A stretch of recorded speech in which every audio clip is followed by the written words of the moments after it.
Kalat ang inuman. Hello guys, good morning. Ako nga pala si Skip. Oh, yung tulogis niya na. Ilan lang Bubon. O di ba? Parang ako pa yung inaatat mo. Alam mo yung mga bagay-bagay na pasibol ka pa lang, pinagdaanan ko na lahat yan. O di ba? Yan ang tunay na pangyayari, kaya hindi mo pwede akong urat-uratin ba? Hindi ba alam yun? O, di ba? O, kaya yung mga bagay-bagay, baka sabihin ni Skip, baka ikwento ni Skip. Oh, natulongis. May narinig ba kayo nagsalita ko? Nagsalita ko tungkol sa mga bagay-bagay. Sa kanila rin ang gagaling. O, yung kwentuhan nila na yun, sila yung nagkakarinigan, tuloy, ibang tao nalalaman. mga tulonggis.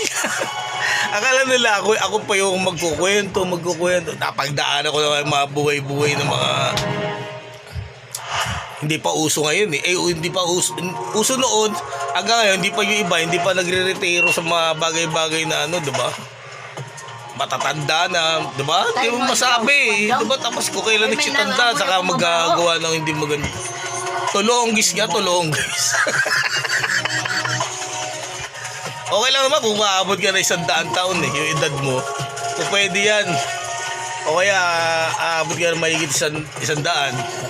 Eh kung na 70 ka na, tapos ano, ganun pa rin ginagawa mo. Konting taon na lang, hikaos ka na eh. Kapag na ba? O diba? Yung iba nga, 40 lang, hirap na magbuhat eh. May hina na eh, yung iba eh. Tapapasi ko nga yung sa katrabaho kong yung dati. Sabi siya, gantong edad pa lang, mga nasa 30 plus ka, nanghihina ka na, no? O diba, sa kanila rin nagmula yun. Sabi ko, ewan ko, ano lang, 12 eh. O diba, yan ang tunay na mangyayari, o diba? Kasi yung mga kwento lang yan. O diba, yung mga kwento, sabihin, ay, siskipan yung madali-dali. Kwento mo yan eh. O diba? Tulonggis. Kaya kayo, YouTube, YouTube, kumusta na yung ano ko? O, diba? Mamaya may sumegway sa ano ko sa kinikita ko sa'yo Tanda mo yan ang tunay na pangyayari. Alam na. O, diba?